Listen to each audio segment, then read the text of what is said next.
12:30 a.m. Whoa, now. What's happening, good people? What's going on with ya? How you doing? Hoping everybody's all right. Hoping that you got a chance to go out and get some of that nice weather. Oh, it is nice outside. A little warm, but it's not humid. It's not humid. I was about to say, oh, you lie. It's warm, but it's not Because you humid. came in here, whoo, Lord, it's I was hot. tired because of no, I was tired from where you had to walk. Parking around here is terrible. It shouldn't be terrible right now. It's terrible right now too, and you got all them cars coming. So, and then And you know, person- you gotta watch out because people want to get you. they want to what? They want to get you. For They what? want to bump you. Bump me? Yeah, you. No, No, huh? no, absolutely not. What make you think that? But I can tell you one thing though. It's terrible trying to find a park because they didn't shut down all the parking in the back. Yeah, why they put in the Closed parking down. lot. They didn't close down the streets. But did you know that you can park in that garage? I'm not walking that far. I'm fat for a reason. What's wrong with you? Say, bro, why you taking my jokes away? Da-da-da-da. Yeah, man, it's that's a good little hump. Yeah, but your car is nice and cool when you get in it. Did you park over there? Not today, because I found a parking spot right here in the front. Yeah. But I got in the front. I did get in the front. Somebody was moving at the same time, so I was happy. Today gonna be a special day because I do have a special guest, and I'm so glad that we have him here.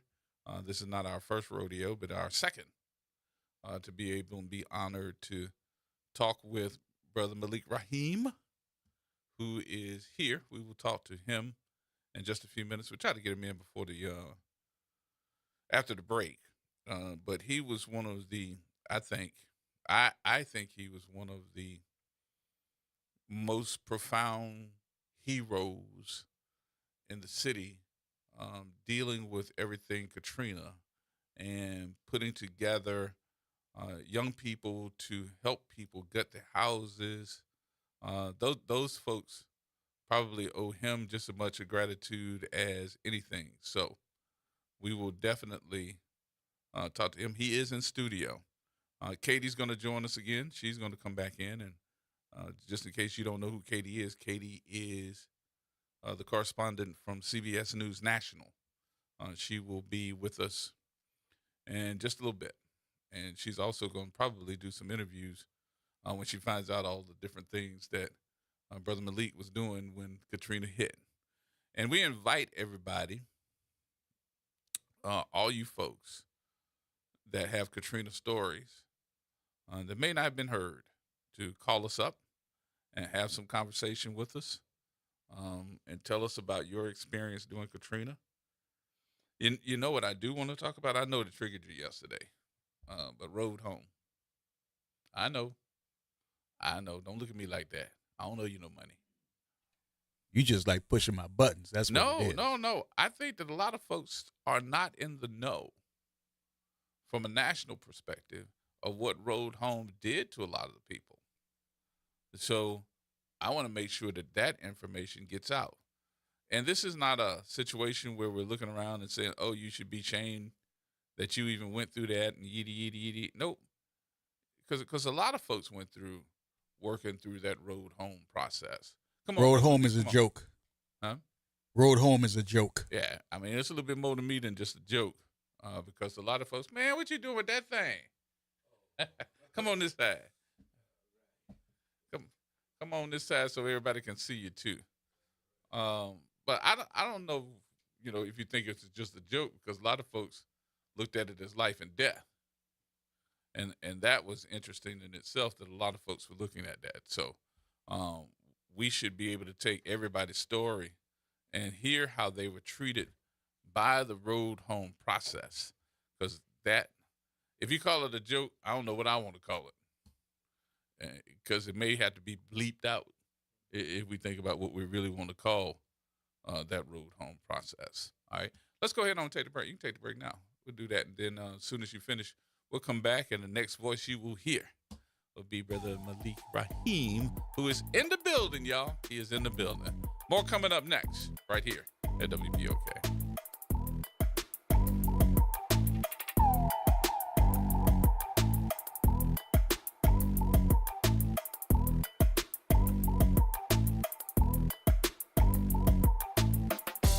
Norman Robinson is back, Can you hear me now? and he's taking no prisoners. Can you hear me now? Each weekday, Norman Robinson brings you commentary with Off the Top. The incident was shocking, disturbing, disgusting, disappointing, and sad. Each weekday, Off the Top with Norman Robinson is heard exclusively right here. It's Off the Top with Norman Robinson on WBOK 1230 The AM. New Orleans Jazz and Heritage Foundation is the nonprofit organization that owns the New Orleans Jazz and Heritage Festival presented by Shell. With the funds generated from Jazz Fest, the foundation invests in Louisiana companies through economic development, cultural enrichment, and free educational programs. To learn more about what the New Orleans Jazz and Heritage Foundation does, please visit www.jazzandheritage.org. Hi, this is Cary Grant. Let's elevate every Tuesday through Thursday from 6 to 7 p.m. as we discuss the community, the country, and the world, from politics to current events and sports. We look forward to your input and continuing the quality programming on your community station, WBOK. Join us every Tuesday through Thursday, 6 to 7 p.m. on Elevated Conversations, the Arnie and Cary Show. Got unpaid parking or camera tickets in New Orleans? Here's some good news. Through August 31st, you can take care of them without paying late fees. That's money back in your pocket. Just go to NOLA.gov/no late fees to see what you owe. You can pay all at once or sign up for a payment plan and break it into monthly payments at no extra cost. That's NOLA.gov/no late fees. NOLA.gov/no late fees. Don't miss out. This offer ends August 31st. Hello, I'm Gary Clark. Please tune in to Dr. Clark 101, The Living Classroom, which is broadcasted weekly every Wednesday at 12:30 p.m. on WBOK 1230 a.m. on your dial. And as always, it's been a pleasure. Visit DePaul's new Algiers Health Center at 2801 General de Gaulle Drive to receive primary and preventive care for both adults and children. Services also include behavioral health, imaging, and on-site pharmacy, vision, Medicaid enrollment assistance, and more. For appointments, visit DePaulCommunityHealthCenters.org or call 504-207-3060. This year marks 20 years since Hurricane Katrina changed our city and our schools forever. New Schools for New Orleans is sharing After the Storm, a special series reflecting on the past 2 decades of change and progress in public education. Through videos, personal stories, and a powerful interactive timeline and data dashboard, we explore how our schools recovered, transformed, grew, and what that progress means for our students today. Discover the videos, data, resources, and stories behind the 20 years of change at newschoolsforneworleans.org/Katrina20. Making a difference in the community. WBOK 1230 AM. Here we go. The reality check on WBOK 1230 AM. All right, folks, welcome back. Welcome back. It is Wednesday. Man, this month is rolling out real quick, fast, and in a hurry. And, of course, we commemorate Hurricane Katrina on this month because of 2005 on the 29th of February. We were all sitting around saying, is that water coming in? Yeah, it was water coming in. And we went through one of the worst floods other than Betsy that this city probably has seen. One of the heroes of New Orleans, Algiers, the greater area of Algiers, and, of course, this city just happens to be in studio with us. And this man did so much, and I don't think that he really got the recognition that he deserves. But, of course, we all sit here and we want to make sure that we say, let's go ahead on and give you your flowers while you're here.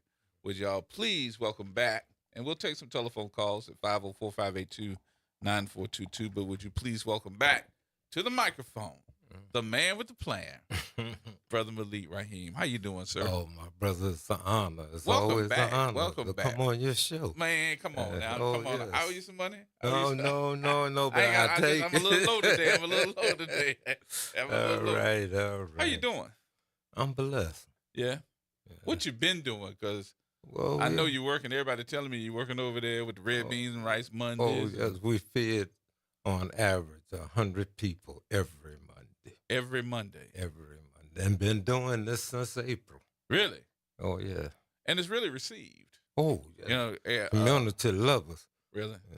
I wish our elected officials would at least come over and see what we are doing. And these folks probably not only just eating because they want to eat, they eating because they don't have enough money or starving or could be homeless. Everybody got a situation. Right. And one of the major situations is the fact that I would say 80% of those is living on an income of less than $1,000 a month. And that's hard. That's hard. When you're thinking about the number of folks, and living in New Orleans alone has gotten too expensive. I got to tell you. Yeah. You got to tell you. And that's, we have been blessed. Yeah. That we haven't seen deja vu. When you talk about the storms? Yeah, the city. Yeah. Because, see, these people that came over Monday is because the little that they had spent on school supplies. That is true, isn't it? Oh, yes. Because school's back in. I mean, see, that's what was the tragedy of Katrina. You had people that was poor that didn't have nothing because they had spent everything they had. And then the little that they had, few little possessions, was lost when the flood happened.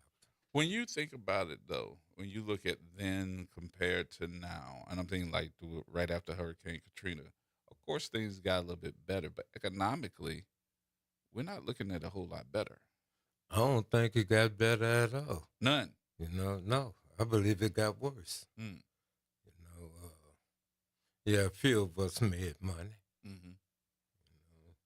A few of us could say that we, sitting in the lap of luxury. But we don't care about those at the bottom.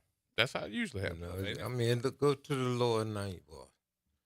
And you tell me that we just didn't have the richest blacks in America in this city. And the lower ninth ward is still the way it is. Why do you think that? Why do you think that it's the way that it is? It have always been that upper 10% of us, because they have been,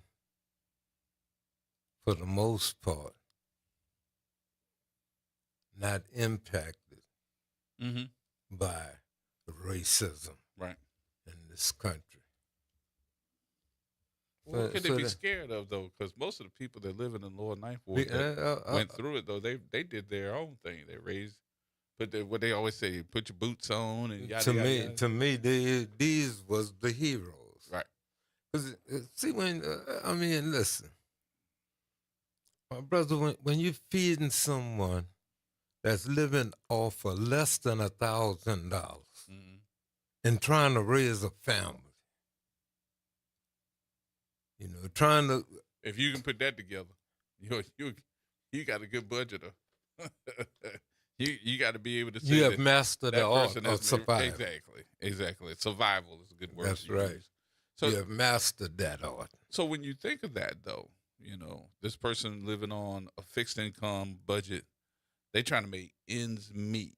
And you have now been included in that trying to make ends meet because y'all feeding people. This is a meal that I know that I'm going to be able to get that's going to fill my belly, and I don't have to pull no money out. So at least one day a week, I know that my budget is going to be intact. And y'all been doing this how long, though? Since April. We only been in the building since last November. Have you had anybody, officials, anybody come up and say, hey? Not one. Not one. Not one have came over and even offered a pound of red beans or a pound of rice, or to say that. That's disturbing. Is it? Especially during an If election that's season. disturbing to you, how you think it make me feel? Right. But it's election time. You would think that everybody and their mama be running to you. Oh, yeah. Mm-hmm. Especially all of those involved in, Well, you see, most of them is hoping that by now I would have been out of the building. You dig? No. Oh, no. So I haven't been. I'm not out of the building. Mm-hmm. You dig? And if the Lord continue to bless me, that I could stay in the building until after the election. And I'm not talking about the October election. I'm talking about the November election with the runoff. Oh, yeah. There were no, because I'm going to tell you, we always put certain people under, you don't mind if I just talk freely with you? I expect you to. All right. On today, 20 years ago, we realized that New Orleans was in the crosshair of Hurricane Katrina. We also know that that hurricane was going to hit either late Sunday night or early Monday morning. Mm-hmm. So these was things that we was made aware of. The city moved its headquarters to the Hyatt Hotel. It didn't move that far, just right across the street almost. Yeah, to the Hyatt. Right. All right. Now, what is the Hyatt connected to? Superdome. Superdome. To the Superdome. Right. So a person could go from the Hyatt to the Superdome without ever touching the ground. Right. All right. So we had all the city officials in the Hyatt Hotel on one hand, and on the other hand, we had all the people that's hundreds there, of people, and thousands, and those 1,000 that was there for the on the 28th when they was allowed to go into the Superdome, was able to bring supplies with them. You know, so you didn't see them walking in the empty hand. Right. Even it's no more than a pillow for each one of the small kids to lay on. Families was pulling together. Yeah, listen, we're gonna ride this hurricane out as a community. You dig? You had those in there that set things up. No, brother, she's not my elderly parent, but she's one of my neighbors. So now we're going to go to the Superdome together. And we're going to ride out Katrina. Mm-hmm. But the next day came the expectation that the hurricane will pass. You know, so now we getting ready to leave. We done dodged another bullet. You dig? We done dodged the bullet. So now we know we got wind damage. We know we got some building to do. Right. But it isn't nothing that we can't do. But then came the flooding. A lot of people get that confused, don't they? Oh, yes. They get it confused because they think that Hurricane Katrina happened, and that's when all the flooding happened. But it did not. The actual hurricane was over. Gone. It was gone. Then came the flooding. Now imagine in some cases people had less than 20 minutes. Yep. Now in that 20 minutes, you can't get too much supplies, especially if you have children. And then because your first thing is to save your kids. But then when it did happen, when folks were trying to get their supplies, they tried to make folks that were our hue. Mm. Looked like we were looting. Somebody else that didn't look like me, they were trying to survive. You could call it. You could call it either apple or orange. You know, but let's be truthful. People just trying to survive. Now, That's all. now again, you got 20 minutes. Right. You was already left. Right. Because when the order was given to evacuate, you was one of that 120,000 people that we knew didn't have any means to evacuate. Now let's talk about that means. Money. Yeah. Cars. Yeah. Gas for it. Yeah. Or hotel space. Mm-hmm. They couldn't do it. Mm-hmm. So shouldn't that have let them know immediately that we're talking about folks that were probably poor? Oh, yeah.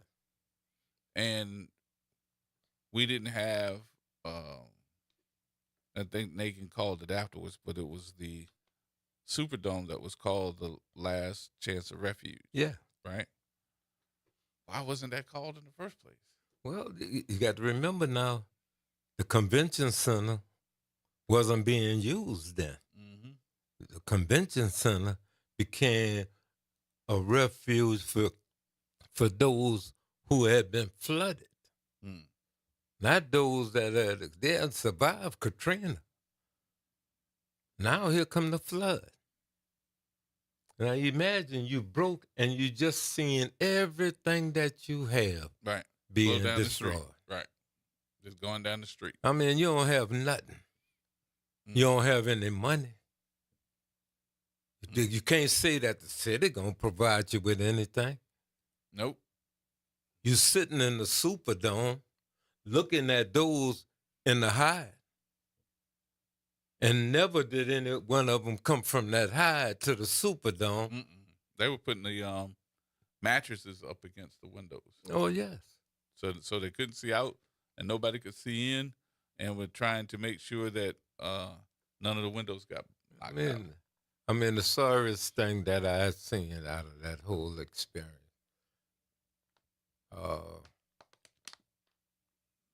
I could forgive anyone. Because I want forgiveness. And I know if I got any ill feelings,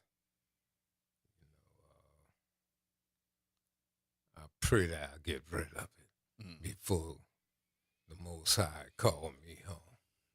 Can we talk about what you saw? Because that's what I'm about to get. Some of the stuff that I saw, because somebody filmed you.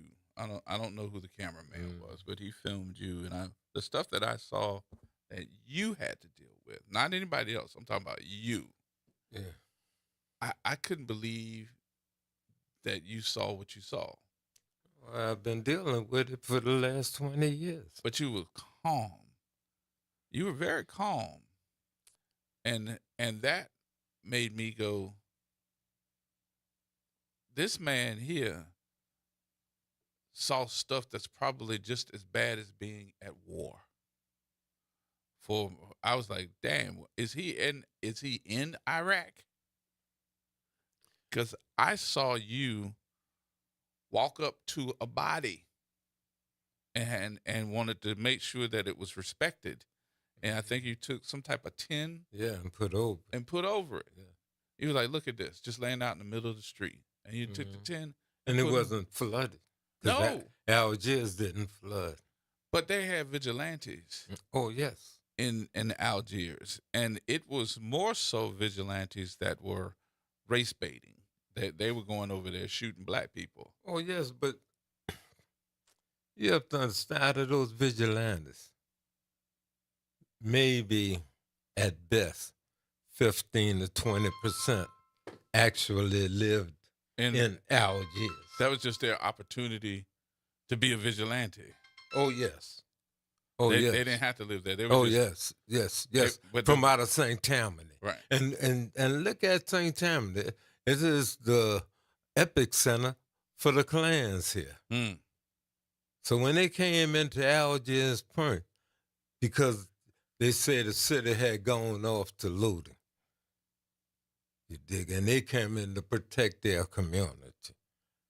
They came in to make sure that no black raped no white woman in Algiers. They came in, and then they came in after the governor gave the order that you could shoot to kill. Mm. You dig? You don't have to say anything other than he's a looter. Mm-hmm. At one time, it was saying that if you were, I don't know if you would like for me to say it on there, but I'm going to say it if you don't mind, that you're a nigger. Yeah.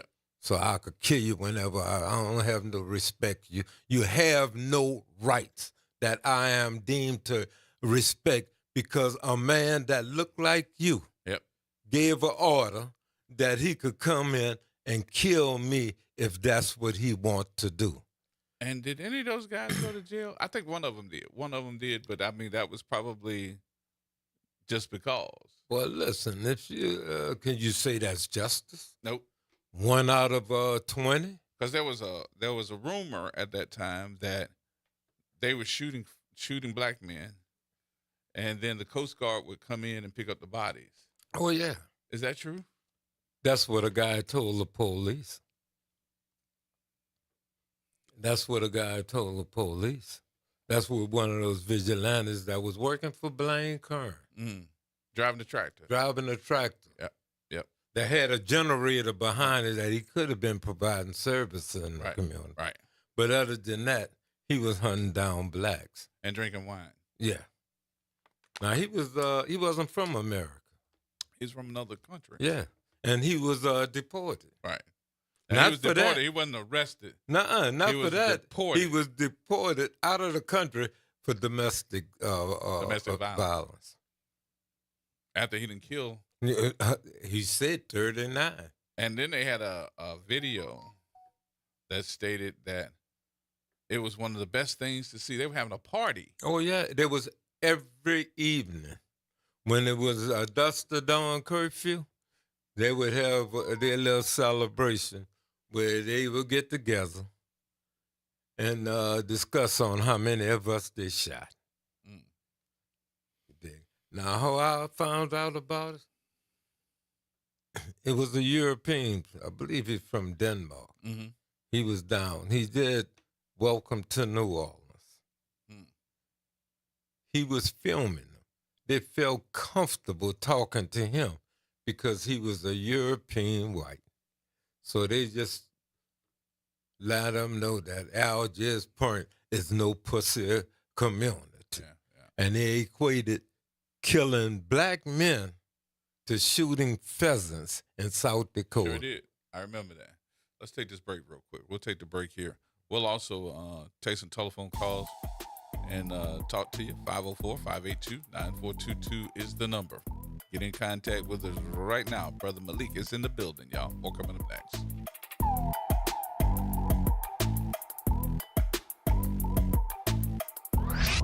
Hey, this is Steve Poston. Be sure to listen to WBOK 1230 AM every Saturday morning at 10 a.m. and Sunday evening at 5 p.m., bringing you the best Southern Soul barroom music with the Southern Soul Weekend Party Mix, hosted by me, of course. I'll be playing your favorite Southern Soul music by artists from all over the South, right here on WBOK 1230 AM or online at WBOK1230.com. The station you listen to longer. Listen to longer. Tired of the impersonal, one-size-fit-all style of banking? You deserve a bank that delivers exceptional service and personalized attention to your needs. That's the Home Bank Standard. Since 1908, Home Bank has been a trusted financial partner for businesses and families because we go the extra mile to help you reach your goals. See for yourself why Home Bank is good for business, good for life. Stop by any New Orleans area location or find out more at home24bank.com. Home Bank, member FDIC. Hey, New Orleans, look for important changes to your natural gas service. This summer, Delta Utilities takes over for Entergy Gas with a Louisiana-born, Louisiana-based approach to safe, clean, reliable natural gas. No interruptions or rate changes due to the transition, just dependable service and modernized technology to keep you running smoothly. Get to know us at deltautilities.com and stay tuned for more later this summer. Delta Utilities, focused on natural gas, committed to New Orleans. marking 20 years since Hurricane Katrina.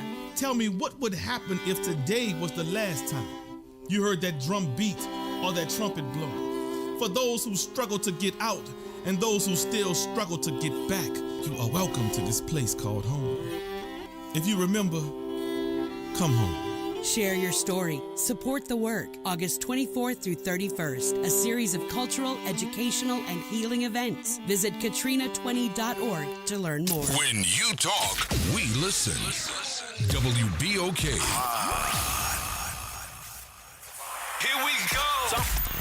The reality check on WBOK 1230 AM. All right, folks, welcome back. Listen, I'm on the radio. It is Thursday. Yeah, Thursday. I keep forgetting what day it is. All right, 504-582-9422. All right. Make sure that you give us a ring and let's have a conversation with our hero for Katrina, who is Brother Malik. Brother Malik is here. So let's go to the phones. Galloway. Hey, good morning. Good afternoon and good evening. And Brother Malik, thank you so much, sir. I was stationed in Germany in 2005. And I don't know if you remember, but you had European journalists actually letting Europe know how bad the black people of New Orleans were being treated. That's how I first found out. And, sir, do you remember the murder of Henry Glover? Do I remember what? The murder of Henry Glover in Algiers? Listen, I'm about to talk about it. I will not get off of this phone or get out of this radio station without mentioning what happened to Henry Glover. And that was on September the 2nd. Yes, sir. And all those NOPD officers, David Warren, Gregory McRae, but see, Robert. But see, you got to remember, my brother. And it was that European journalist that I was just talking about. Yes. He was so appalled by what he was hearing and seeing that he came to me and showed me what was going on in my community. Wow. Yes, that came all the way back to Germany. That's why I was in such a rage for years. You were in Germany? Because in 2005, I was in Germany. Yes, sir. Wow. Doing Katrina. And that was shown to the German people. And they could not understand with all this, what was going on, with all the flooding, with all the loss of life, how the police was turning around and killing their own citizens. They considered the white people, they considered them survivors, and the black people was considered looters. Oh, yes. That's how I found out that story. And it's been stuck with me since 2005. That's why I don't understand how people can have this trust of the NOPD when all of those officers, they had 11-count FBI indictment. And to my understanding, none of those people are in jail. Right now? Right now, none of them are in jail. McRae, Atano, McCabe, Schumer, Warren, Warren, he was convicted, then he went back to trial, and they acquitted him. But it's not. But you have to remember, it's not their fault. Who fault it is who gave them permission to do these dastardly deeds. And that was the government, and that's what we are doing. It's easy for you to talk about killing the soldier, but what about the general? Mm-hmm. What about the one who told him that he have the right to do these things? That under martial law that was unofficially declared and unconstitutionally carried out.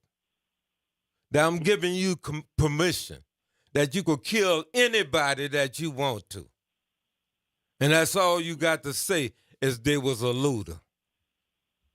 You got to remember by then all the so far good blacks had evacuated. They had left. They had left the food in their refrigerator. You dig? They didn't pass it on to make sure that those that stuck. No. You dig? And those with 2 and 3 cars, the cars that was left, They locked it up in their yard. They didn't use no other family, give it to no other family as means of escaping. You dig? So again, it was so much on all of us. But no one have been held accountable. So you send a soldier to prison, but you let the general, the one who gives the order, let him go. What have you done? You ain't done nothing. Henry Glover was probably, because I'm a believer that when it's your time, it's your time. I don't believe he had to go the way he did. Mm-hmm. I know what? I was with his mother this morning, because we go to the same senior center. Mm-hmm. And I know how this impact this lady every anniversary of Katrina. Yeah. Because her son. That's her son. And her daughter was killed. No, just her son. Her daughter was killed. No, not Henry Glover. Henry Glover Which was Glover. His mother. Her name is Edna Glover. And I know Miss Rebecca, bless her, because of course she passed too. Yeah. So again, what I'm getting at is with him, for the way he was killed, the way that they disposed of his body, and everybody talking about the police station, but you know where they disposed of his body? You know which was right across the levee? In the woods and burned the vehicle. Yeah, I mean, but on the other side, you know what was right on the other side? ICE headquarters. ICE? You heard what I said? ICE. Their headquarters was right across the street from where this happened. Wow. They had a guard right there in the guardhouse. Didn't see nothing. Didn't see nothing. Didn't see the car explode. Because it sure never reported. Everybody talk about the police. But what about the federal government part? They set that vehicle on fire. Oh, yeah. Right. So and somebody should have seen something. You dig? I mean, nobody's mentioning that.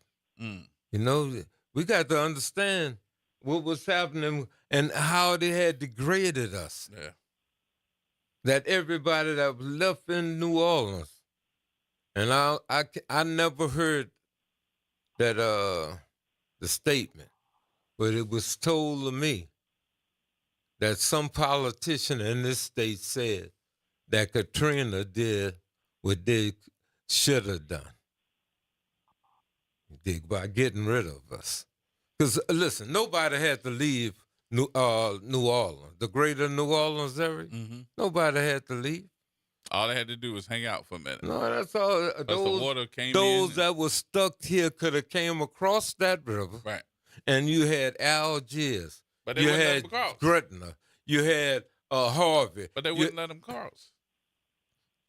They didn't want them here. They wanted them to be displaced out of New Orleans. What they had? They had the Gretna Police Department and JPSO. Yeah. And a couple other folks that I don't know because I don't know that. In the state. Of it. But they were guarding the bridge. But they can't, and the bridge is in New Orleans. Right. So they were out of jurisdiction. That's right. That's right. And listen, and people were following the orders of this mayor. Because that's who told them to go over there. Told them to start walking. They ain't going to send you no bus over here.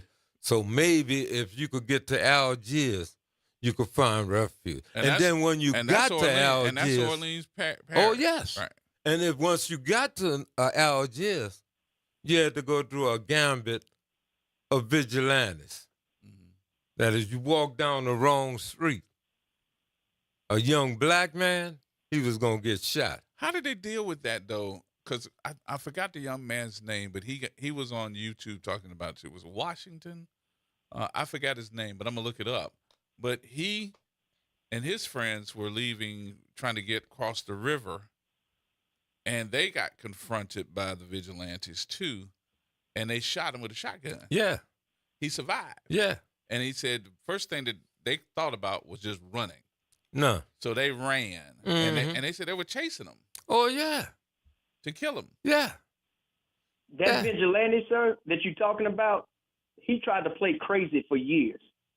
And then once he actually was convicted, he ended up dying. The vigilante ended up dying. I don't know if it was cancer. It was some kind of disease he had. It was he cancer. never said. He But never listen, served, you know what too they much time said in about prison. it? He was too sick to go to jail. Mm-hmm. But then Herman Wallace of the Angola 3, he wasn't too sick to stay in prison. Mm. And Thank you listen, for that's taking my just call. one person. Yeah. And you telling me that he was the only person No, he that was wasn't the only carrying one. these acts out? No.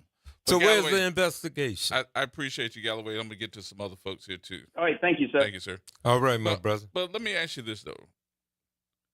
This side of the – because I really feel that Algiers, to me – now, I think Algiers is beautiful, but I think it is segregated. Oh, yes. You got one side of Opelousas Street, Mm-hmm. where our people live. Mm-hmm. And on the other side of Opelousas Street, you have more whites. That's Algiers Point. Mm-hmm. And to me, that's not okay to me because it's segregated. You had a sprinkle in there every once in a while of us, but you have a lot of folks that can't afford. They raise the prices. And it's nicer on that side of Opelousas Street than it is on the black side. Oh, yes. Why is that? Nobody's saying nothing, including black people. With us, we're just damn scared. That's what it With is. the rest, you dig, it's just too damn racist to care. You know, we pay taxes. Right. But my side of the street shouldn't look any different from your side. It shouldn't, but look at Algiers and then look at Gretna. Yep. Yeah, that too. We got to take our break. We'll take the break here. We'll come back. We'll have some more conversation. Phone lines wide open, y'all. 504-582-9422. Brother Malik Rahim is in the building, y'all. We got more coming up.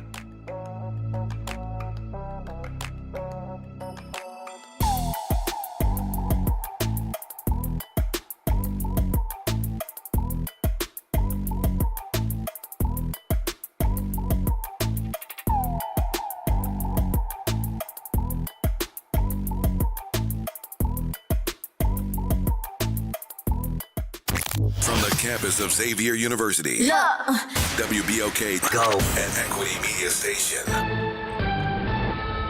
I'm Amber Payton with BIN News Now. Black New York City Mayor Eric Adams is responding after a fifth shooting in the Bronx in 2 days. We're seeing gangs and young shooters and recidivism. That's a terrible equation. The latest left one person dead and 2 hurt in Claremont, reportedly after a tenant dispute. Recent shootings also include an Amazon delivery driver.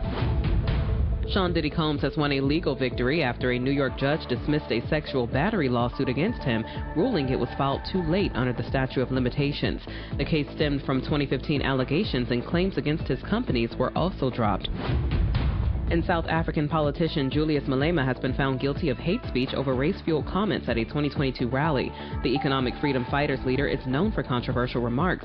His verdict could bring a public apology, compensation, or prosecution. Get BIN News Now on demand 24/7 on the iHeartRadio app.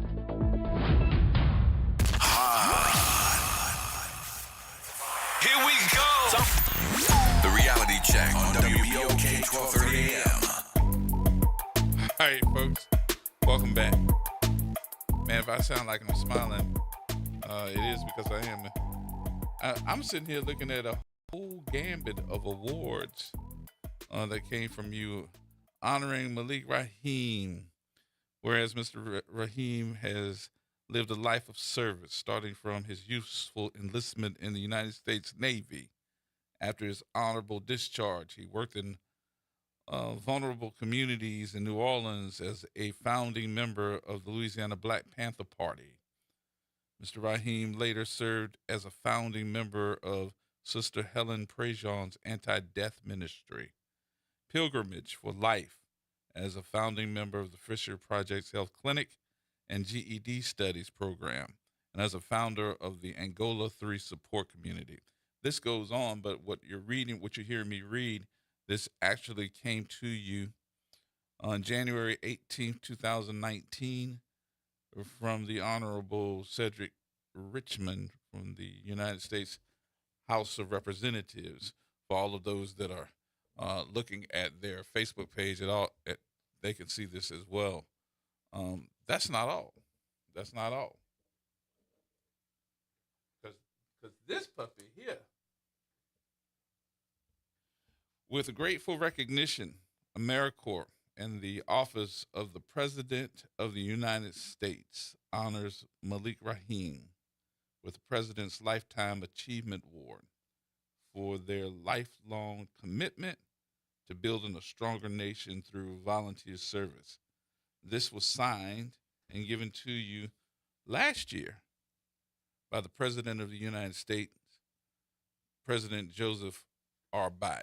For those that are looking at it, they can see it online too. That's why I'm holding it up this way, so that everybody can see it. Man, I could tell somebody I know somebody that got an award from the President of the United States. But that was a news word. I mean, how do you not? That was a news word. They didn't put this on the news? Oh, listen. Not one Democratic elected official gave that to me. Not one. Not one. It was given to the director of the senior center that I go to. And she handed it to me, not even knowing what it was. Yeah. How did it make you feel, though? I mean, the things that you tell me hurt my feelings, so I can imagine. Oh, well, I'm going to tell you. Please don't tell me it went in one ear and out the other one. Oh, no, it hurts. Sometimes it brings tears to your eye. Right. You dig? But, what's wrong with them? You know, where they running from? You got to ask them. Because, Brother Malik, anybody else that do some stuff like this for the community, you know, you see all the pomp and circumstance and everything that goes along with it. He says, as a congressman, that I served 500,000 people. Right. How many people know this? Now, here's a congressman. You would think 500,000 people know this, but... and you think that would be newsworthy? For somebody from my house, but for somebody in my area. Evidently, it wasn't. This documentary that is out now, the National Geographic's there. Mm-hmm. I met Tracy. Almost 2 years ago. Mm-hmm. And she came over. And I told her, well, you know, I'm going to tell you, my sister. I said, I've been talking with you, but I don't believe it's going nowhere. You didn't? Oh, no. Oh, no, because I have never been recognized. See, with this, you know, the president gave me that. I mean, the president gave you this. And a congressman. Yeah. But none of them handed it to me. You were just handed it by somebody else. By aid. By aid. Why? Why? Because, one, I know they didn't want Biden to do this.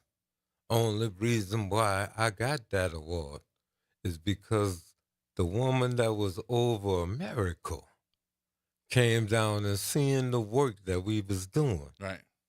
And she was a just person. And she wanted you to get that award. And she's the one who pushed that. Okay. All right. Let's talk to it. Hey, Ron, what you say? What's going on, G? What's going on with you? All power, Baba. All power.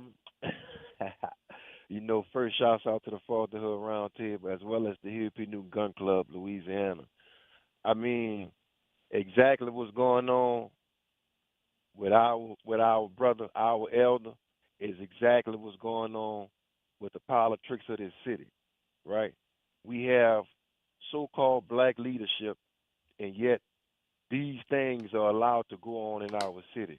I want to touch back on this on that when they had the police on top of that bridge. Now we had a whole sitting congressman in Bill Jefferson who could have made a phone call and put an end to all that, right? But did he do it? No. And this is what I was talking about when I called Monday when I said we got all these watered down Katrina survival stories and all these people getting all these accolades who, number one, don't deserve it, and number two, wasn't even here doing the work like Baba Malik been doing, right? Just like in that video, when the so-called leaders of this city abandoned this city, Baba Malik was here helping over 500,000 people, right? I mean, the award speaks for itself, and he did that type of award. You just don't go to Walmart or wherever and buy that off no shelf. No. Things like that are earned. But again, too many times we in this city, as well as this so-called black leadership, right? We take and give people awards and parades and ceremonies, et cetera, for coming in 9th, 10th, and 11th place. But here we got somebody sitting right here in front of us, in the midst of us, right? And can't even get the proper just due that this man deserves, right? He don't have to be doing the things that he's doing, but yet he continues to fight and do the work that needs to be done. And sometimes, Bible got a good heart, right? But you can see the pain on his face. And that's why I say, I don't care what nobody see. You see that Sister Delisha Boyd? She gonna always have a special place in my heart because she's a real one. And she got more kahunas than the ones who got them, and she don't even have them. And I'm gonna be nice because of where we are at. Thank you. But I'm gonna tell you something about no problem. But this is why our city is like it is right now, because there is no way in 2025, and Katrina happened 20 years ago, that Baba Malik is not being honored in the manner that he needs to be honored. But yet, we got all these personal relationships with all these watered down so-called black leaders within his city, and who is here, bringing them all over from everywhere that ain't really did nothing. And then you know something else? No, you know what? I'm gonna let Baba tell you about General Honorary, the savior of the city. I'm gonna let him tell you about that. I ain't gonna even do it. But again, all this so-called black, and then another thing too. I seen the other day about people were talking about this mayoral race has nothing to do with race. If this race had nothing to do with race, Baba Malik wouldn't be up in here telling you the story that he's telling you right now. That's number one. And then when you sit back and look at the dynamics of how none of these mayoral candidates are talking about how this governor is trying to come in and take over New Orleans, that right there would tell you that this race has everything to do with race. And I'm going to stop right there before I get too excited. But keep on doing what you're doing, Bob, and best believe we're going to hold you down. All right, my brother. All power. All right, my brother. All right. Thank you, brother. Appreciate you much. Yeah, you're right. All the time. Do you feel, and I know you felt that, no, and you're not looking for I can tell you're not looking for the pomp and circumstance or whatever. You're just looking for somebody to acknowledge the fact that you're doing the work. And you got a crew of folks just doing the work. I don't want no acknowledgement. I don't want no, listen, ain't nothing that any of them could tell me. Mm-hmm. These don't mean nothing. I just want my maker to say, servant, well done. Well done. Right now, the work, I want you to come out here and help us save our community. Right. Because it don't have to be that way. We're not in no poor nation. We're in one of the richest cities on this planet. Now, one of the richest. But they'll tell you that, if they don't want you, but they don't, listen, they never run out of funds when it's talking about putting a warrant on you. Mm-hmm. Because right now, you dig, we have one black man that is more valuable than any other poor black man in this city. That's right. We got a $50,000 bounty on this black man's head. Right. Yep. You dig? $50,000. Just to say where he is, not to bring him in. Yeah. Just to tell somebody where he is. Yeah, to give him up. Right. We're gonna give you $50,000. Now, where else will we spend $50,000? Now, we could come up with that for him, but we can't come up with $50,000 for none of these communities. Right. Or $16 million to put homeless people in a shelter right off of France Road for 2 or 3 weeks, and then after the Super Bowl's over, they let it go. Oh yes, but we allowed that to happen. Yep. Because we didn't care. We was too busy about what kind of benefits we could get off of the Super Bowl. We had the richest blacks in this country here. Mm-hmm. And we couldn't come up with no kind of plan. None. So that we could have them not to give us anything, but to invest in us. Right. They came, they had a good time, and they left. And we still sitting back. And without nothing. And we keep hearing, oh, the city benefited to $300-400 million for this event. $2 million or $250 million for that event. Mm-hmm. And we still sitting back going, show me one person, that became a millionaire by selling stuff or being a part of the, at least be a part of something that could let them earn some money. Mm-hmm. Not one. I know this, and this is what I could speak upon, that in my community, we received zero benefits from the Super Bowl. Nothing. It was like the Super Bowl was played in Europe. That's the impact that it had on us in my community. Nothing. It was just another Super Bowl that just happened to be across the river. Wow. Here's another call for you. Brother Leon. Oh, thank you for the call, damn. Gerod. And shout out to my Aaron there, Conrad. Well, guess what? If I don't recognize who's in the house, I'll be fool of my own self. Recognize the Baba himself. What's going on there, Brother Malik? What's going on? You, my brother, all power. Well, all power. I love this man. Look here. Let me tell you something, Gerard. And he's serious, too. You don't need no recognition. Well, guess what? We want him to stay out the goddamn way. But we're going to get you out the way. Gerard, when after Hurricane Melvin, me and my family got back, I had a big one. And I'm going to say this here to everybody. It was some challenges. But like I said, I got 5 college graduates, Gerard. 5 of them. You know what I'm saying? Mm-hmm. Think about 20 years later, and one of them just left UNO. 5 of them. They need to stop. Okay? And we ain't let them go through that. We didn't let them suffer through them slaughter schools. That some of your people pushed on us in the legislature, George. I could pull the record up. But you can't tell some of us nothing because they voted for them. I can go on and on and on. But they neglect the brother right here. They neglect. I said neglect because when you're neglecting the community. Okay? You're neglecting the community. Go in there and do the eye test. We don't want to say nothing. I challenge anybody to come to Algiers and do the eye test. Okay? You got to walk in. And our brother Motherland probably talked about it. I just got on. You got a brother that right there in that district, council person in that district. We ain't asking for nothing. I know they want to drive in and see. But, hey, you can drop off, say, hey, what y'all need anything? Drop out this and drop out that. Or come talk to your community and ask to see what they need. We know what they need. We know one thing, they're hungry. We know they need supplies and they need rations, they need food, they need everything. And they need a lot. Some of them need housing.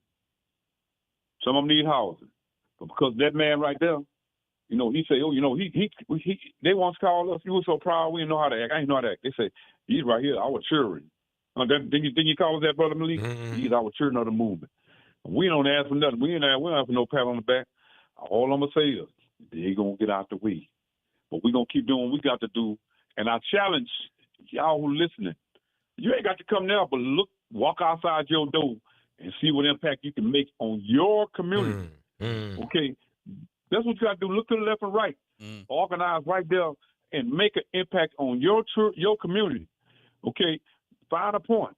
Because that's gonna be ground zero. Then we say, I just did it the other day, huh? I said, that's gonna be ground zero. Yeah. Well, we're gonna check out if something happens. We got this, and then they gonna stay out the way too.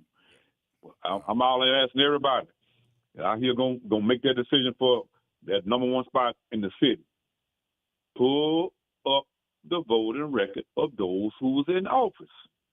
You got to put it up in the legislation, and how you sit on the economic committee, and ain't no economic going on in Algiers. Tell me that. I'm gonna say it again. How you chair the economic committee, and ain't no economics in Algiers, and go do the eye test in New Orleans East. But I got something, Gerard, I'm gonna have to send to you on how the person voted in the state legislature. And you know them federal dollars that come through and diverted them from heading to us and send them up on the top of Napoleon. Go figure that out. There you go. But you can't tell nobody nothing because they don't do it. They like to see kitchen babies at the second line at Super Sunday, and they like to save a person from a slumlord apartment with mold and poo running down the wall and move them to the same slumlord apartment and think they done something. I'm not gonna name none of y'all. Figure out who that is. But I love you there, Bye-Bye. Bro, I love you. I learned so much from you. I learned about not just local views, because world views. I learned about a whole bunch just listening to them. And listen to them and able to stop criticism. You know what I'm saying? We ain't with our criticism sometimes, but it's all love. Ain't that right, Bye-Bye? That's right. It's all love. All right. Love y'all, man. Enjoy 20 years later, they don't even want to talk about the road holding nowhere. But y'all know y'all do it. The mother people don't want to talk about that. Or they don't want to talk about Dan Zink and none of that other stuff. But they won't talk about Mayor Nagin. We're going to drop the mic right there. There you go. All right, brother. Thank you, Leon. Appreciate you, man. Thank you. All right. Have you had anybody come running to you about, and I know that a lot of folks come to you just to get knowledge and wisdom. And have you had any of those folks come to you and talk to you about that Road Home program? About the what? The Road Home program. Oh, no. I mean, you gotta look at my house is still damaged. That's what I'm still thinking about. The last time you and I had that conversation, and Sewage and Water Board, you talked to me about the Sewage and Water Board. No, they still haven't. And I have all new plumbing and can't get my water turned on. You can't get your water turned on. Yeah. But you got a whole new. I have everything. But why they won't turn the water on? Well, they tell me about I have to do a succession on the house. And all this before they could turn the water on. They give me a whole bunch of things. And see, at that time. Your water was on before Katrina? Yeah. Did you have to do a succession? Yeah, I have to do. I have to follow every. I have to have all my T's crossed and all my I's dotted yes, before they'll do anything for me. Wow. Hold that thought. We got another break here. We got to take a break. We're going to take a break? All right, we'll come back. Amina, hold on. We're going to come back to you, too, and have some more conversation next. Right here on WBOK.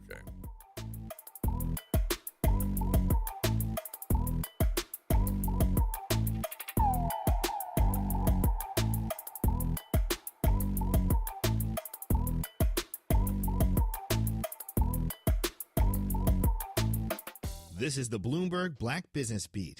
Comedian Drewski has built a massive following for himself, and it all started by making funny videos and sharing them on social media. Despite making it big as a grassroots self-made social media star, Drewski doesn't have any plans to strike a big deal with a traditional media company. In a conversation with Bloomberg, he talked about how another celebrity comedian with a more conventional rise is influencing his decision to stay independent. I looked up to, the Adam Sandler story of how he built up Happy Madison and just all his movies and his production company. So I wanted to do the same for mine. Drewski says he does have big name partnerships, but makes sure he maintains creative control. And he reinvests earnings from these deals back into his own brand. If Nike gives me $1 million check, I don't go and put that in my pocket or try to go get a bunch of cool stuff. I'll go and try to spend that money on one of the episodes of my TV show. I'm Bloomberg's Justin Milliner on the Black Business Beat.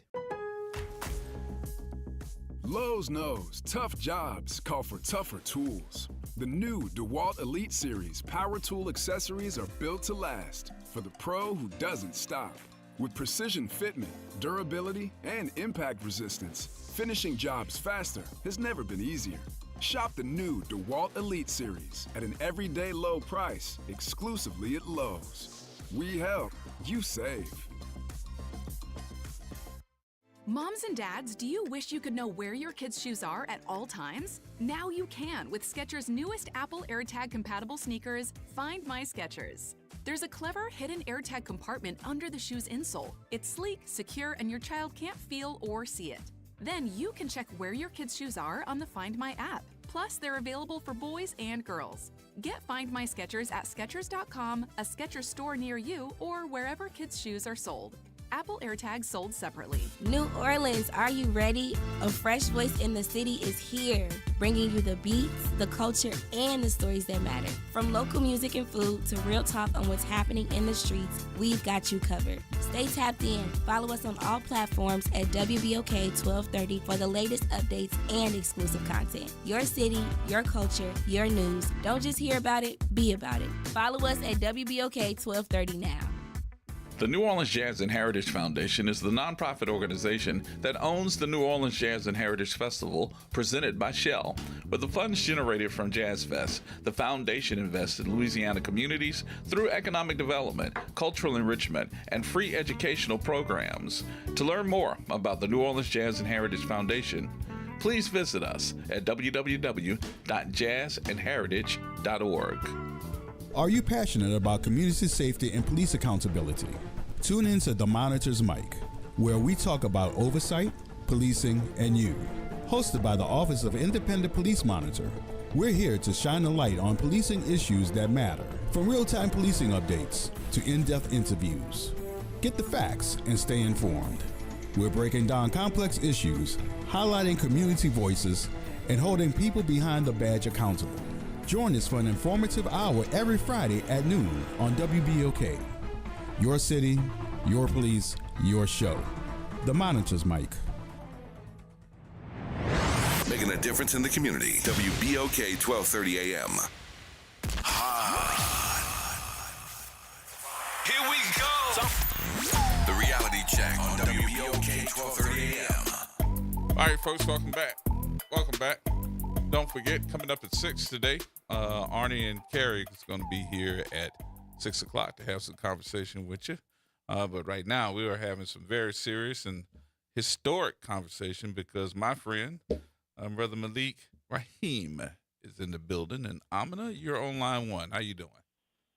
Hey, Black Power, how you doing? Black Power. Same to you. Hey, I just wanted to give a Black Power salute to Baba Malik. For paving the way for myself and the comrades, for being a beacon and a light for all of us as we continue to do the work and continue to demonstrate the community programs that they started, such as like the free food program. On Mondays, we do Red Bean Monday. Been doing it every week since April. Rain, sleet, dangerous heat. You can come to the Panther Center and get a free hot meal. Red beans, rice, fried chicken, baked chicken, cornbread, and a snack. Water, 11 a.m. It's an honor to still be. It's an honor for me to still be on the ground with him. At the age he is, and he's still holding the line and covering down. Not making no excuses to go and take care of his people. So I just want to tell you, Baba, we love you, we thank you, and yes. we're proud of you. But see, you're inspiration to me to continue on. You're that inspiration. This lady live in Baton Rouge.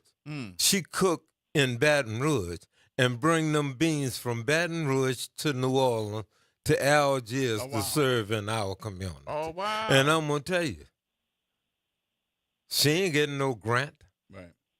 Ain't that saying? Ain't nobody helping her. But that's the kind of love she have for this. And listen, don't know nobody in Algiers besides me that I know of. Well, Miss Amina, they know you. Oh, yes, they know it. The best beans in New Oh, Orleans. yeah, that's Them what they beans come from say. Baton Rouge. They say the Panthers got the best beans Hold up, in wait a New minute. Orleans. She went too far. Now when she Oh, went too yeah, far. yeah, that's what they say now. That's what they say. And Algiers gave it that name, the slogan. That's right. Don't be That's saying right. that too And you loud see, now. Don't be saying that too and you loud. know the cold part about it? They know when she cooked. Because see, other members cook too. Oh, really? And they'll come and tell me, yeah, that's not the woman from Baton Rouge. Them not her beans. Oh, boy. Yes, indeed. But they 100 people. Right. Right. 100 people. They ain't asking for no recognition. Right. They just doing They're it. doing it. They're meeting the need. And I'm going to tell you, see, with them, if there's a hurricane, we could be providing service within minutes. Right. And I didn't say hours, within minutes. Right. With them, we can feed. Even if it's no more than just a plate of, a wholesome plate of red beans. That's We're going to be able to do it. Miss Amina, can I ask you a question, though? And that is basically, what made you want to get involved? Well, I've always been involved. We do a lot of work in Baton Rouge, too. At 11 a.m., we have Red Bean Monday at the Panther Center. And at 7 p.m., we have Red Bean Monday downtown Baton Rouge. Mm-hmm. So, I mean, I've been doing the work for a very long time. You know, so from your eyes, though, what do you see? Because I just asked Brother Malik the same thing, but I'm going to ask you the same question. What do you see with these people that are coming to get fed? I'm seeing the need for food. I'm seeing the need for Black love, political education, you know, just hope, period. You know, some of them, you know, think like us or whatever, you know, have other resources other than food that they can provide. You know, so it's what it's about like-minded people coming together and making it happen for our people, because nobody come and save us. Nobody come and save Black people but Black people. Mm-hmm. That's about it. You got that right. But then again, always remember this. Nobody's supposed to save Black people. That's right. But Black people. That's That's right. Because if somebody else comes, then you better call them savior. That's right. Thinking I ain't going to call nobody savior other than another Black man. Right. Well, I'm giving him all of his kudos on today, but I'm going to give you a little bit, too, as well, for doing what you do, because if you're not doing it, I mean, if you're doing it just because you know of the need, I mean, it's costing you money. Yeah. And I'm being honest. I'm not trying to get in your business or how much funds you got, but I mean, not only is She ain't got enough. She ain't got enough. All of them that's doing this, they ain't got enough. But they put it together. Mm-hmm. It's not on one. It's a collective. Yeah. It's a collective that come there every Monday and do something. And one of the ladies who came last Monday, is 72 years old. Wow. And drove there from Baton Rouge. And once she got there, she didn't sit around. She started serving meals. Wow. 72 years old. They call her Mama Ghost. But she just as quiet when she sit right there and came in and started serving. I called her around 6 a.m. because I wasn't feeling well. Oh, This was yeah. my first Red Bean Monday I missed. And I asked, I'm like, Mama Ghost, I'm not feeling well. I'm at the hospital. I need you to go cover down. She was like, okay, I got it. And she was And they there. cover down on New Orleans. Wow. You see him putting that together. Listen, in the building, we have 20 rooms. Mm-hmm. And one of them, we have a full kitchen. But we only had little small refrigerators. So a person came in there and they bought us a refrigerator. Then Brother Motherland said, well, hey, we're going to get you a new stove. Mm-hmm. And he's on the road right now, working. But he brought us a stove. He come over, if he's in town, not a day passed that he come by and ask, how can I help? What can we do? Mm-hmm. You know, and it feels, I'm telling you, it filled my heart because I seen him leave from here. Mm-hmm. driving from here to, I believe it was Alabama. 4 o'clock in the morning, they parked, they right in front of my building.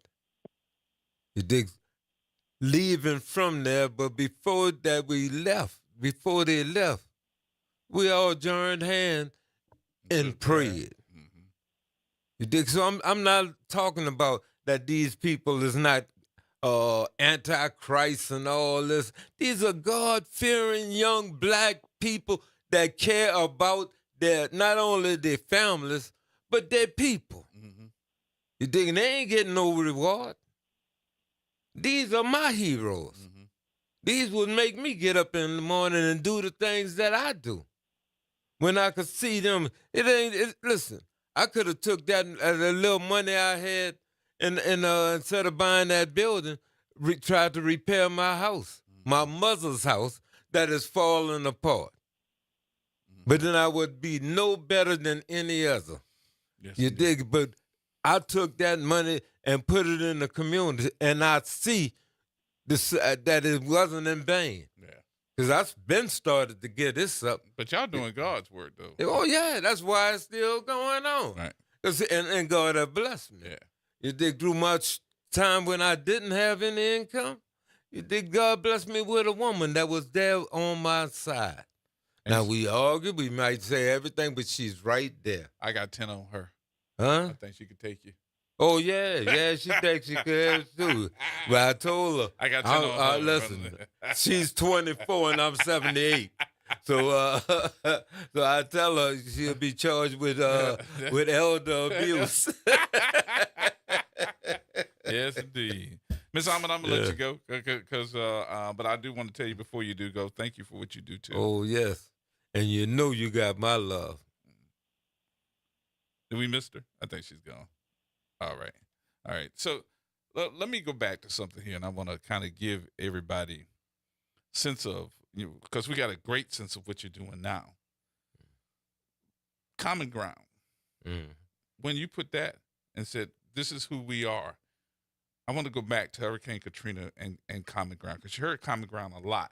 And I was trying to figure out why you heard about Common Ground so much until I started researching it. And what I found out more so was the fact that you had young people coming from all over the country that wanted to come down and help you gut these houses.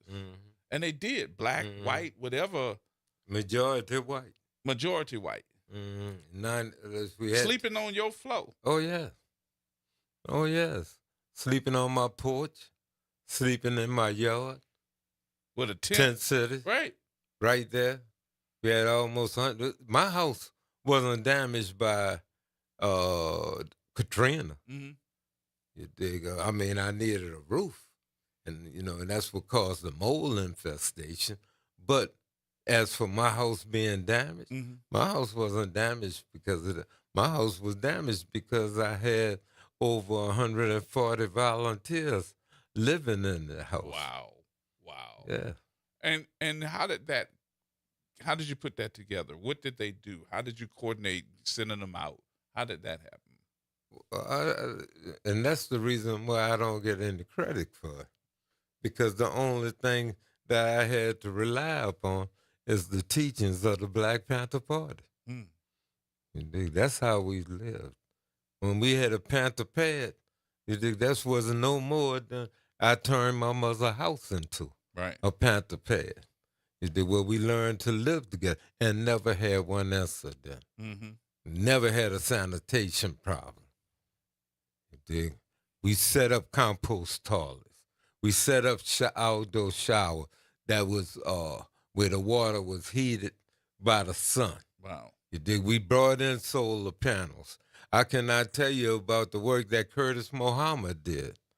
Because he's going to glory now, but Curtis came in the experience that he did. Same thing about Herman Wallace from a prison cell in Angola, from a solitary confinement prison cell in Angola.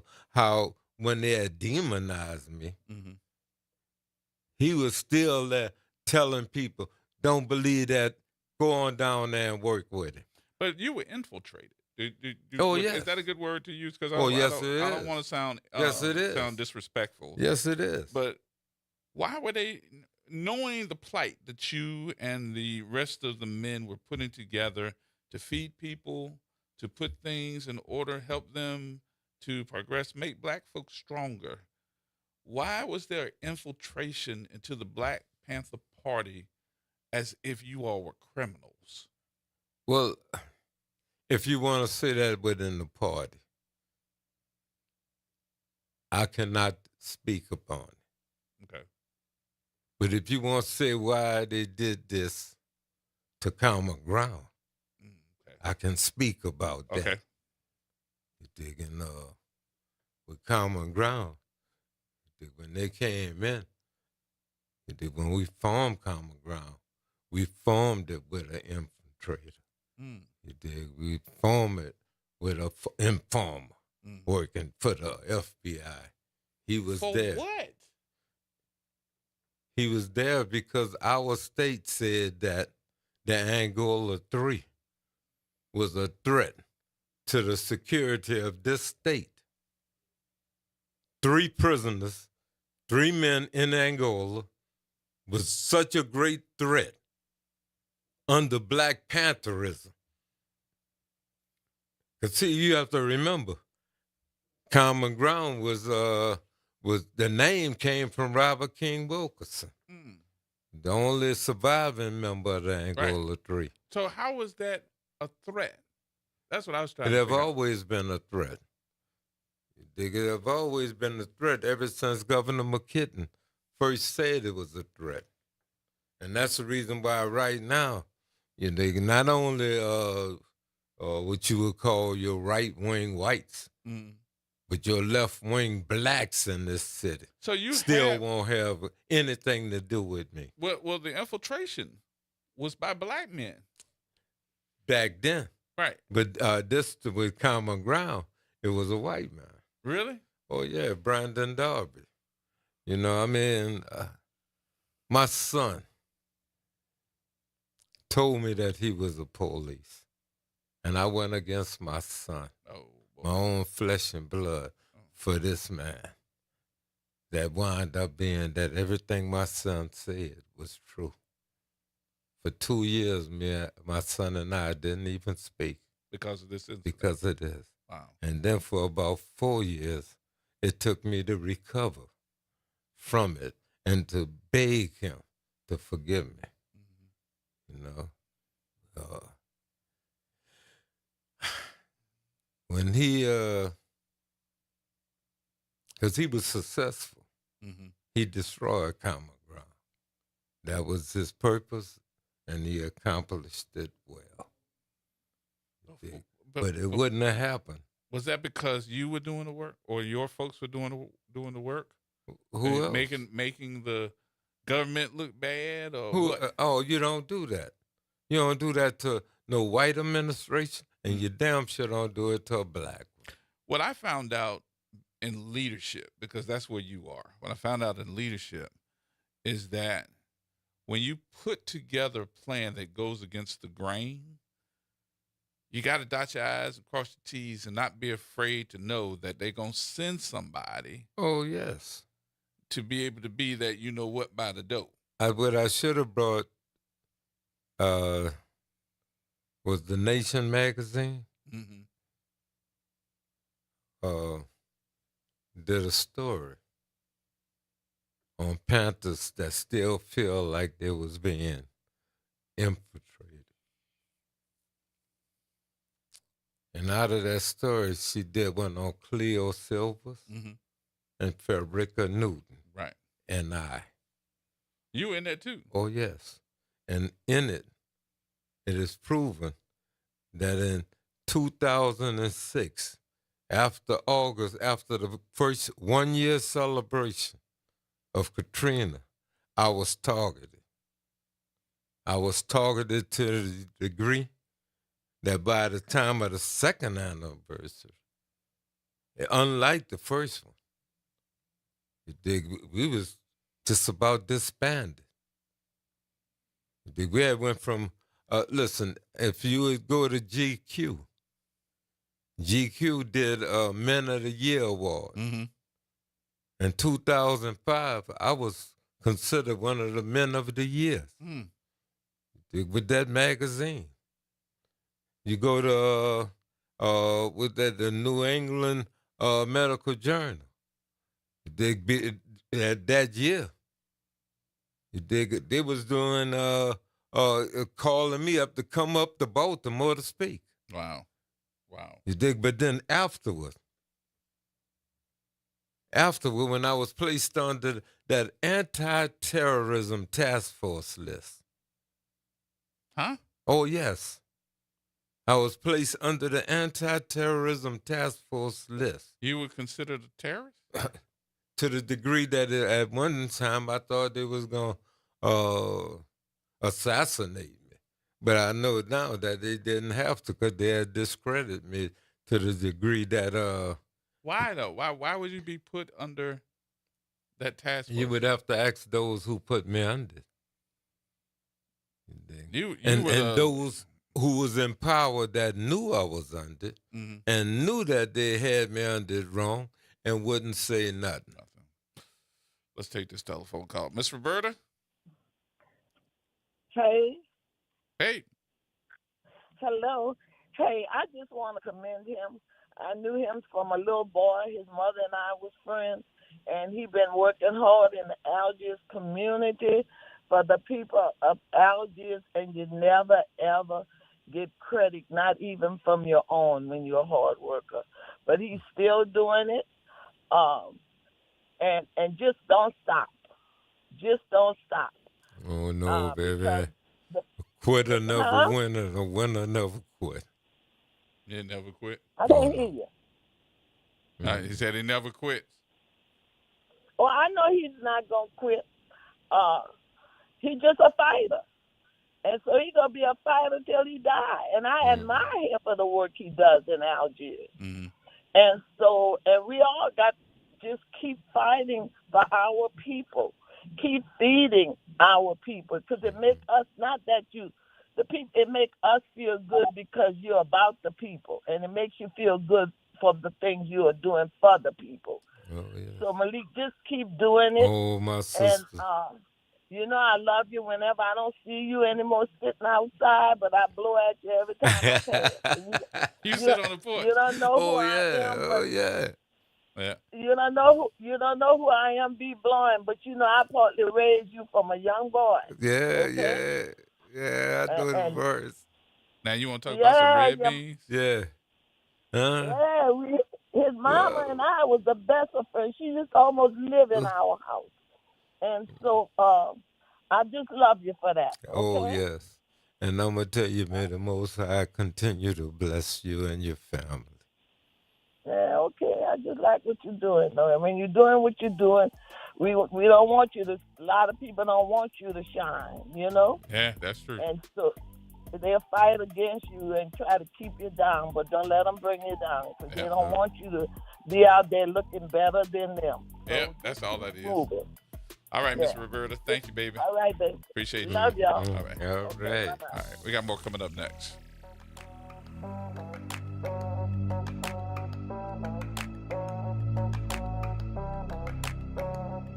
AURN News. I'm Ebony McMorris. With more than 2,200 National Guard troops patrolling the streets of Washington, D.C. under President Trump's orders, Congresswoman Eleanor Holmes Norton is saying if they're going to police D.C., they should wear body cameras. Norton just introduced a bill requiring all armed forces deployed here, including the Guard, to follow a program similar to what D.C. police already use. That means video evidence stored and made accessible to the public and press. She says the cameras would protect both residents and their troops themselves.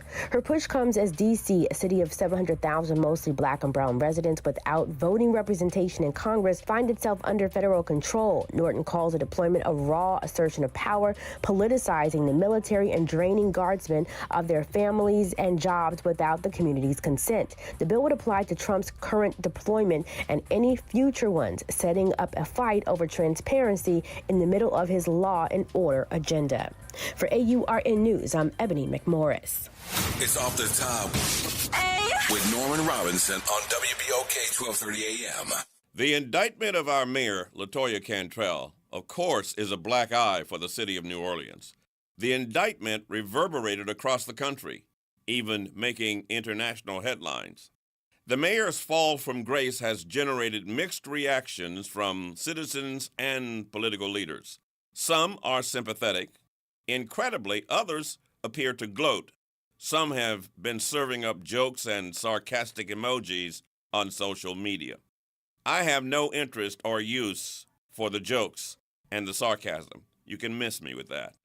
I take no solace in the downfall of our mayor. I am saddened for Cantrell and her family, especially her teen daughter, and for the citizens of New Orleans. Mayor Cantrell is the first New Orleans mayor to be indicted while still in office. That, of course, shines a negative light on the Crescent City.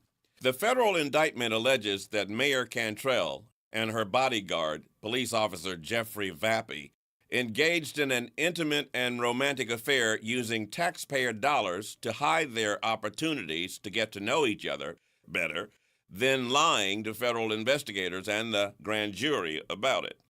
If true, this represents a sordid tale of indiscretion and poor judgment, which in and of itself is not a crime.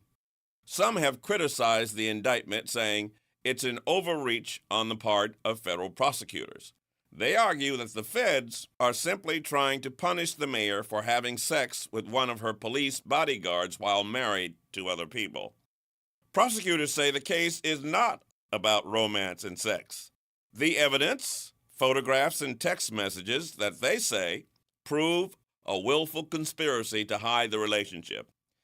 Cantrell now faces 11 counts of fraud, conspiracy, and obstruction related to the time that she and police bodyguard Jeffrey Vappy spent together using taxpayer dollars to fund their travel and official city clock time when they were actually sharing personal activities.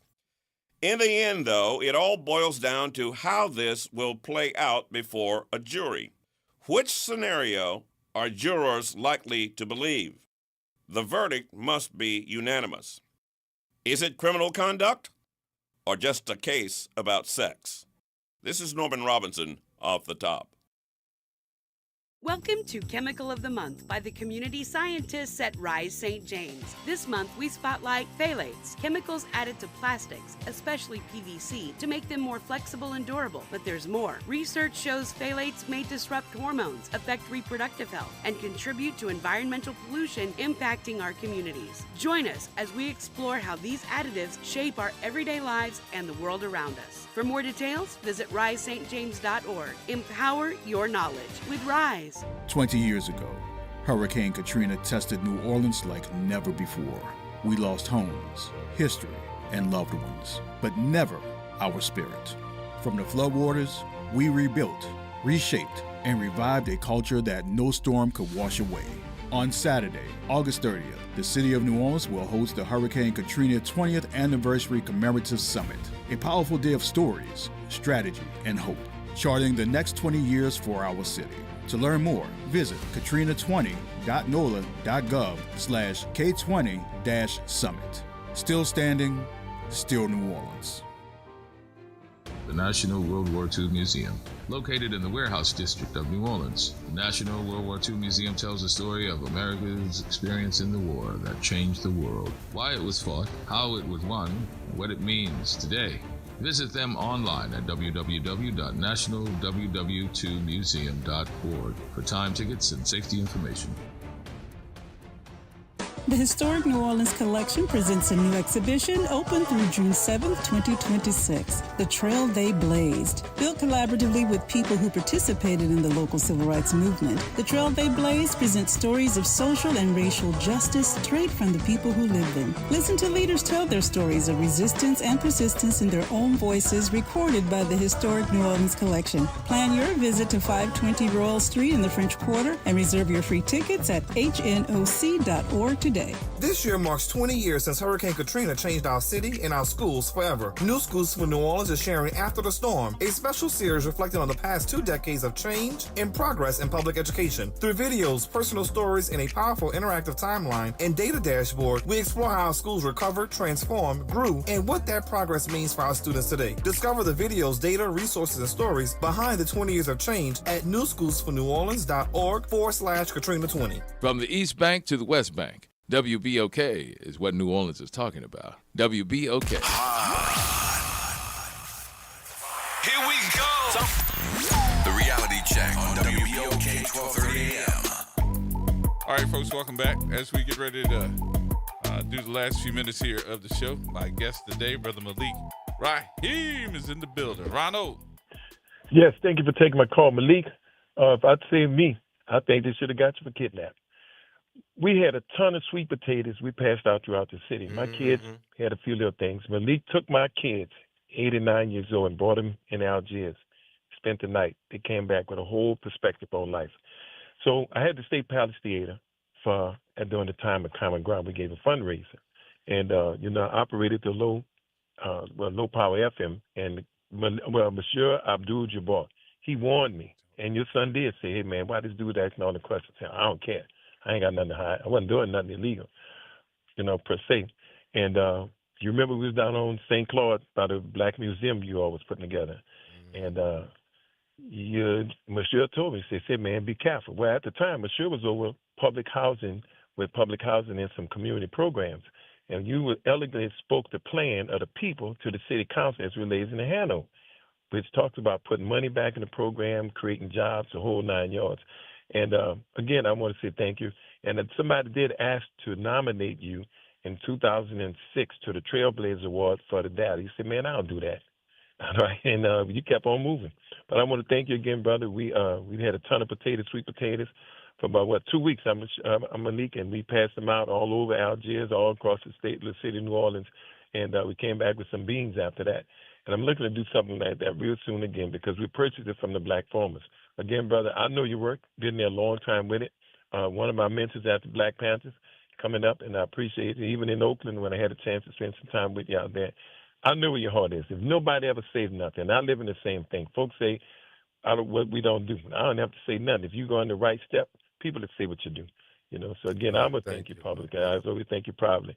And thanks to you, I'm at today. Because I do know my 20 times tables. You taught me that, all right? I do know my 20 times tables. So, I tell that story all the time, man. And dear brother, I know where your heart at. We know where your heart at. And I'm saying from the top of my heart to the bottom of my soul, I want to thank you. I always do. And I'm just one of the whole brothers that you taught. And I'll close by saying, I do know my 20 timetables. Thank you, Brother Malik. Keep up the good work. And I'm going to send you your children. They're in their 20s now, right? They always look at you. All right? Thank you again, big brother. Keep up the good work. All right. Thank you. All right, Ronald.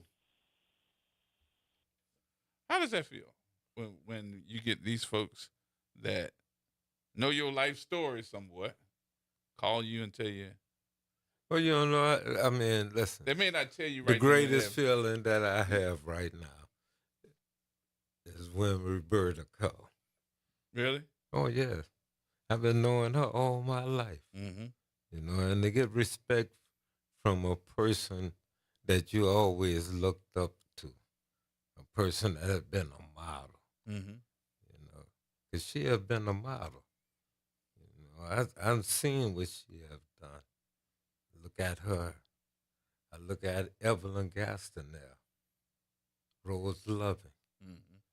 Individuals that came through and stood up under some of the most racist time in my life. Right. And have always stood up. So again, I'm always inspired. So let me ask this because you hear that music playing. When you coming back? Whenever you invite me.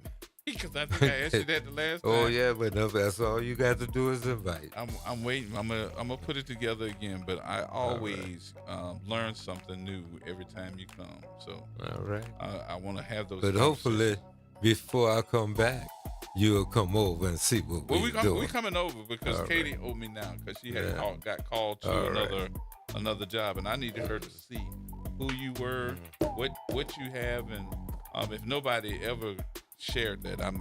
I think that this was a great time of sharing. So I thank you, sir. All right. All right. That's going to wrap things up for us. Appreciate you for taking part in this conversation. We've got Arnie and Carrie coming up next, and they will take you into the nighttime, y'all. Y'all have a great rest of the day, and we'll see you tomorrow.